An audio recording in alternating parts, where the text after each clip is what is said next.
Welcome back, ladies and gentlemen, boys and girls, marks and smarks of all ages. I am Graham Jason Matthews. This is WrestleRant, and all summer long I've been breaking down every installment in SummerSlam history, and today we arrive at SummerSlam 2010. So if you haven't listened to all the other reviews, they are right here in the playlist on WrestleRant, from everything from 1988 SummerSlam. Some of the reviews are from years past, including 88, 2002, 2008, 2011, and 2013. All from last year here on WrestleRant. But other than that, though, every other pay-per-view that I've reviewed since June, from SummerSlam 89 to SummerSlam 2009, are already up here on the channel. But without further ado, though, SummerSlam 2010, here we go. So I didn't watch this pay-per-view live, although I was a fan. That was kind of the common theme. I did not watch many of these pay-per-views live, despite being a fan. I was actually on vacation. I'll talk about that in a YouTube video next Friday when I talk about SummerSlam memories and stuff like that. But the bottom line is that although it's been 5 years since the show, I had never, ever seen this show in its entirety up until just yesterday, which is really, really weird. But I did watch the Team WWE versus Team Nexus match, I think on demand about a year or so ago. They had it there either for free or for like $2.99 or like $1.99 or something like that. And I thought, even though, I know it's not going to be a great match, I had nothing better to do. Why not just watch it? So I did. But anyway, though, other than that, though, I'd never seen this pay-per-view. I knew the results. I watched the results live. Like, I remember reading the results, like, on my phone, on my way to, like, Virginia Beach that day. It was really fun, or that night.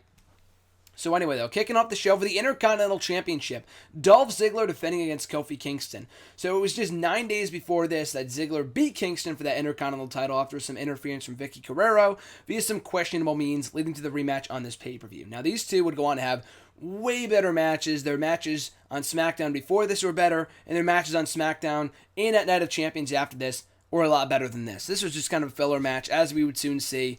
It was good for what it was, but their matches in the weeks that would follow were so much better. And including the Night of Champions no countout, no DQ match, which I thought was very, very good, as I talked about my Night of Champions 2010 review, also up here in the channel if you want to check that out, cheap plug. But yeah, anyway, though, this was fine for what it was. I thought it was good in the opening slots, but again, there really wasn't much to the feud other than, Ziggler just won the Intercontinental Championship, let's do a rematch of the pay-per-view, People didn't really care. And that was kind of a common theme throughout the show. The crowd was a little quiet, and you can't really blame it on the crowd. We've gotten a lot of great Los Angeles crowds since SummerSlam 2009. It's basically the same crowd every single year. They held it in the same venue for 5 years, or 6 years straight, rather, from 2009 to 2014. 6 different pay-per-views, 6 different SummerSlams, and more often than not, the crowd is really good. This show, they were kind of dead, and I can't blame them, because the product at this time was kind of stale. You had the Nexus thing going on, but other than that, though, it was, the Undertaker storyline over on SmackDown, but the rest of the card left a lot to be desired. So anyway, Ziggler and Kofi Kingston, decent match with a non-finish. It didn't piss me off, but it's really irritating to me. The small things make the biggest differences, in my opinion. And in this instance, they never even announced a finish to the match. Kofi Kingston had gone for the Trouble in Paradise. Ziggler reversed with a sleeper hold, and the Nexus got involved, attacked both men, laid out Kingston afterwards. Ziggler just kind of disappeared, and the referee disappeared. The announcer never never announced, it's a disqualification, it's a non-finish, it's a no contest. They never said. The match could be still going on to this day. I have no idea. But that was that. So Ziggler, as by default, retains the Intercontinental Championship. As I mentioned, the Nexus brutally attacks Kofi Kingston, and Wade Barrett gets in the mic and says, Team WWE will never find a 7th member. We will dominate here tonight. So a last-ditch effort to get heat on Nexus, which proved to be successful. They would do the same thing essentially at TLC, I think, which the Nexus was beyond dead at that point.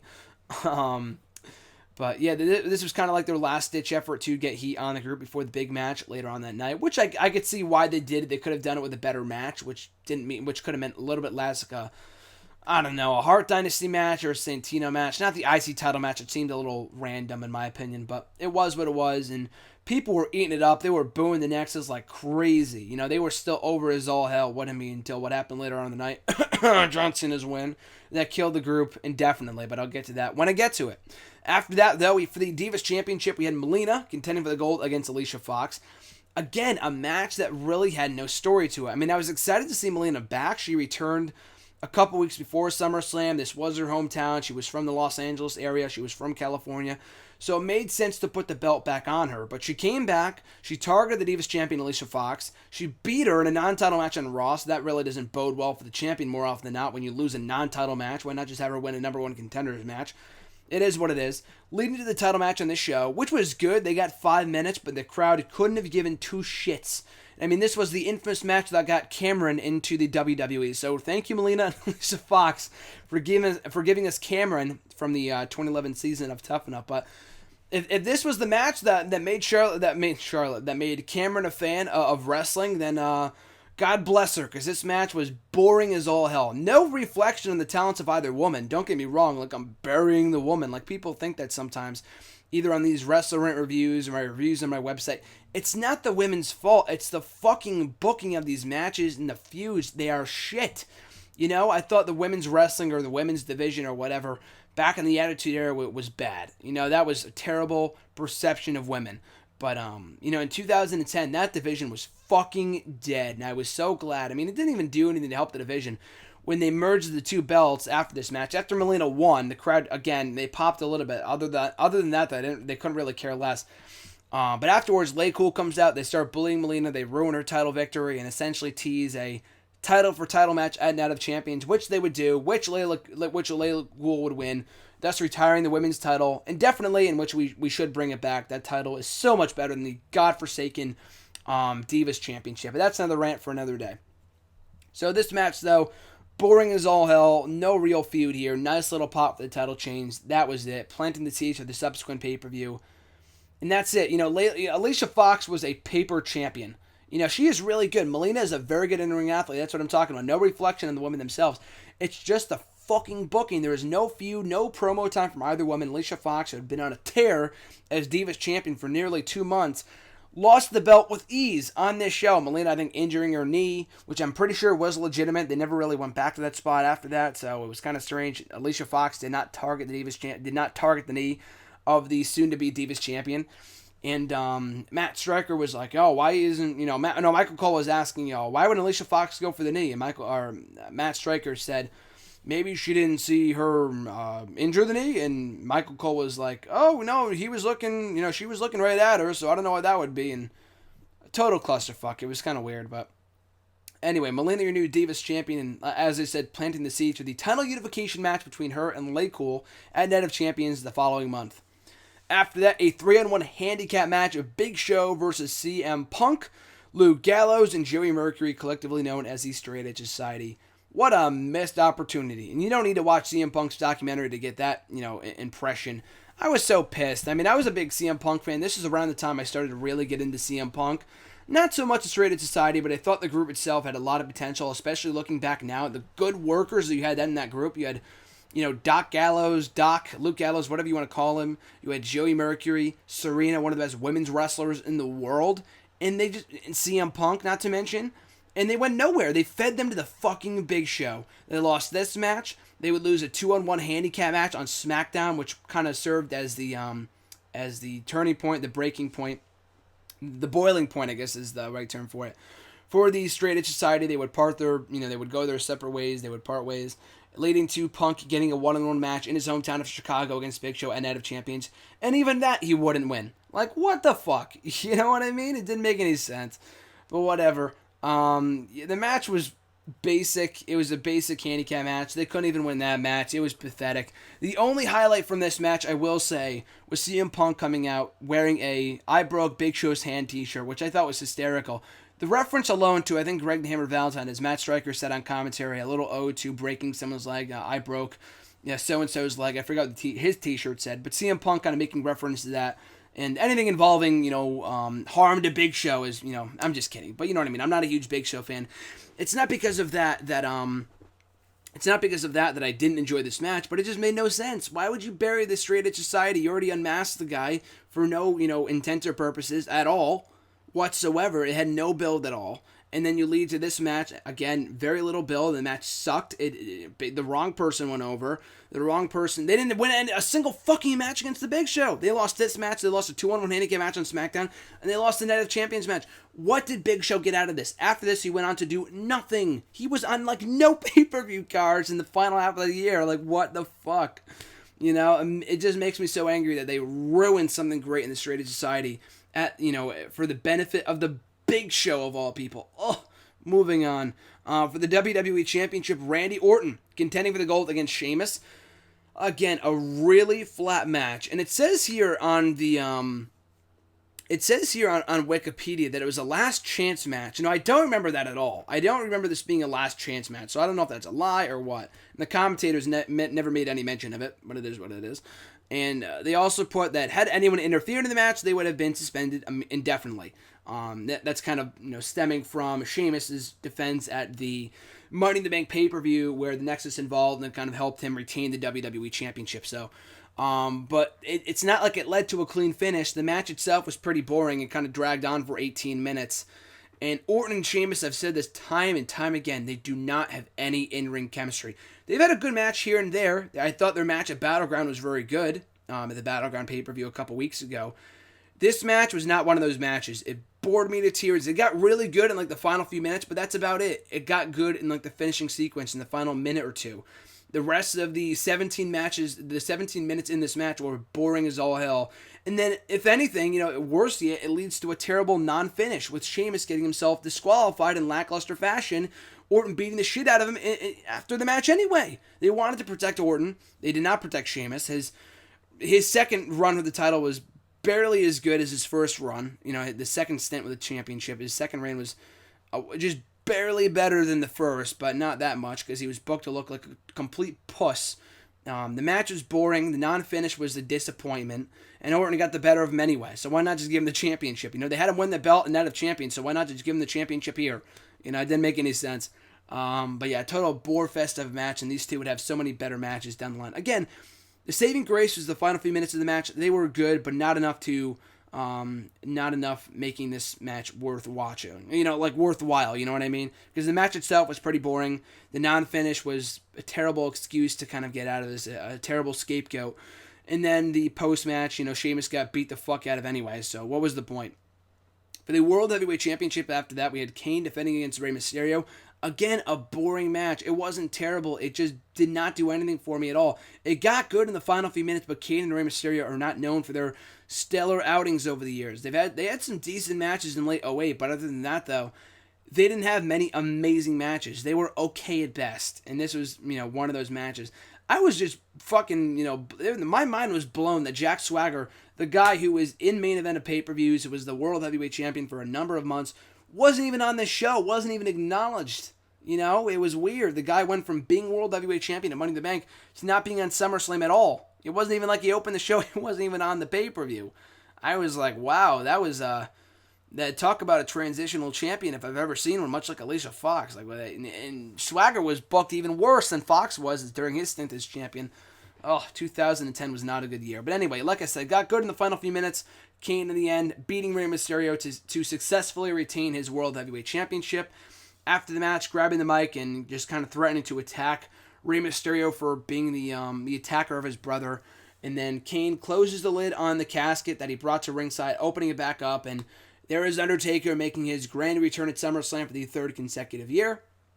Coming out of the casket, attacking, at one point looking like he was going to attack Rey Mysterio, but instead shifting his focus to Kane. So it looks like he's going to attack him, but in the end, though, Kane tombstones him, gets the better of the Undertaker, and walks off, kind of showing signs of fatigue for the Undertaker. So if you're wondering where, going to WrestleMania 30, when they kind of try to tell the story of Undertaker's beaten down, he's not what he once was, blah, blah, blah, blah, blah.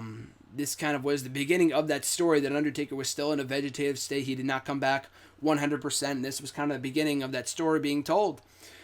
So Kane walks off, still the World Heavyweight Champion, and getting the better of his brother, so it was officially kind of confirmed that he was the attacker of his brother. Kind of everyone and their mother knew that, but still, at least we finally got confirmation that it was Kane who took out Undertaker over Memorial Day weekend. And then we get to the main event. Oh, the main event. Team WWE versus Team Nexus. Team WWE consisted of John Cena, Edge, Chris Jericho, R-Truth, Bret Hart, John Morrison, and a returning Daniel Bryan, which I thought was a great surprise. So much better than the Great Khali. And of course, Team Nexus consisting of all the original members of the Nexus, sans Daniel Bryan, Justin Gabriel, Heath Slater, David Otunga, Skip Sheffield, Michael Tarver, Darren Young, and the leader, Wade Barrett. Now, the match itself was not bad. I thought it was okay for what it was. The 7-on-7, the elimination stipulation definitely helped the tag team match a lot. It definitely helped, like the suspense and whatnot. One team's ahead 7-5. It's 3-4, 4-4, 3-3. You know what I mean? So it really helped the numbers game in that respect. Made things more suspenseful. I didn't really have any problem with any of the eliminations. I thought they kind of left their weakest for last. Darren Young got eliminated almost immediately.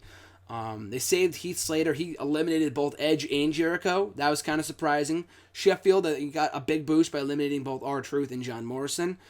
Justin Gabriel might have taken out somebody, I don't remember. I think Slater also technically eliminated Bret Hart because he was in the ring when Bret Hart got disqualified, who was very limited, which was unsurprising. He was in there. He slapped on the sharpshooter on Heath Slater, so he got his moment. He got his 15 seconds of fame before he got taken out. Kind of weird fashion with the DQ. After getting himself intentionally disqualified by using the chairs. That was kind of a boneheaded decision on his part and storyline-wise. But anyway, though, on management's decision, on management's part. So after that, we would have the rest of the match. Edge and Jericho kind of imploding with John Cena. Those guys kind of coming out ahead. Like I said, getting eliminated by Heath Slater. It would leaving John Cena and Daniel Bryan to fend for themselves. Now, reading the live coverage on my phone, I'm really hoping that, oh shit, Daniel Bryan might be a scapegoat. He might be a turncoat, rather, for the Nexus, and he's going to turn on John Cena here. That did not ultimately happen. He was taken out. After Edge and Jericho got the boot, it was down to Cena and Daniel Bryan. Miz came out. He took out Daniel Bryan because, The Miz, originally early on in the show, he had cut a promo saying, I will be a part of WWE. But before the match even started, John Cena got on the mic and said, hey, you were way too late. We called in someone who we knew would be here the day of SummerSlam. We could not wait for you to make your decision the day of SummerSlam. So we brought in someone who hates the Nexus all as much as we do.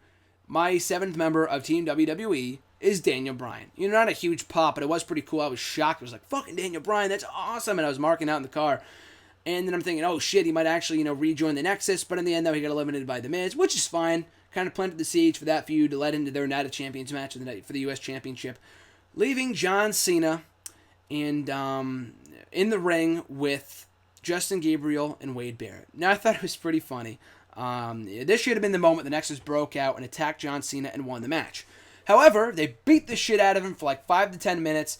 Wade Barrett went so far as to hit a DDT on the concrete to John Cena. But alas, John Cena being Super Cena, he would be on the receiving end of a 450 splash, only to roll out of the way, pin Justin Gabriel. Out goes Gabriel. Wade Barrett enters the ring. Immediately, John Cena slaps on the SDF and forces Wade Barrett to tap out. And that was when, ladies and gentlemen, the Nexus died. If you're really trying to look for a pinpoint, this is no secret, but if you're looking to pinpoint a point in time where the Nexus officially died off, lost all of their momentum, it was on this night. They tried to recover by bringing John Cena to the fold and by beating John Cena and putting Punk at the helm at one point.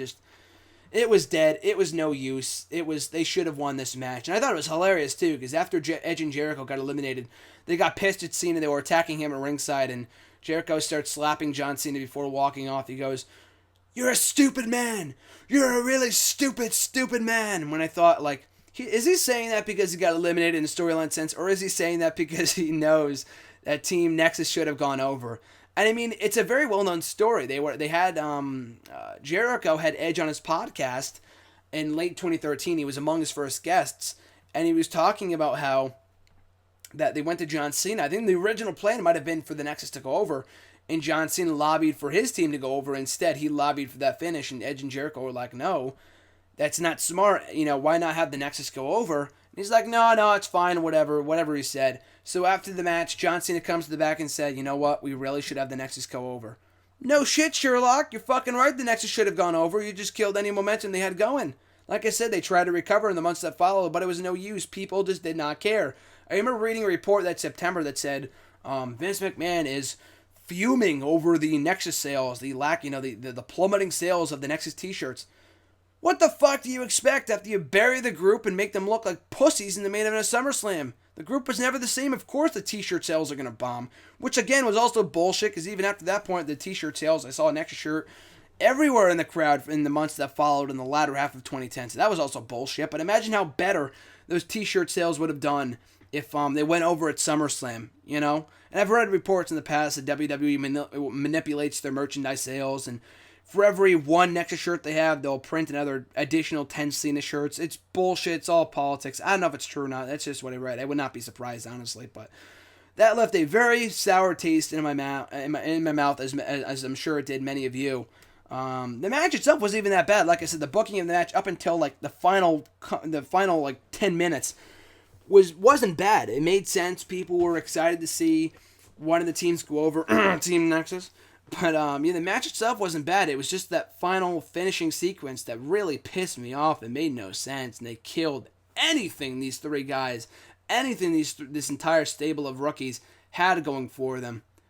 For a shame, that closed the show. An overall pretty lackluster SummerSlam show. Easily one of the worst SummerSlams in the last 10 years. Goes without a doubt. The SummerSlam card had some potential, but when you have a card that has a Divas match that no one gave two shits about to begin with, an IC title match that doesn't even have a finish, a Big Show match where he goes over and beats an up-and-coming stable, another up-and-coming stable that loses unnecessarily in the main event, a Kane and Rey Mysterio match, and an Orton and Sheamus match, the match is only going to be so good. The show is only going to be so good, SummerSlam 08, even 09, 2011, 2012, 2013, 2014 were way better than this show. I don't know if it was as bad as some like the 06 and 07 shows, which I didn't hate. They were kind of lackluster. This one's probably worse, though. This was a dud of a show. The crowd couldn't have cared less.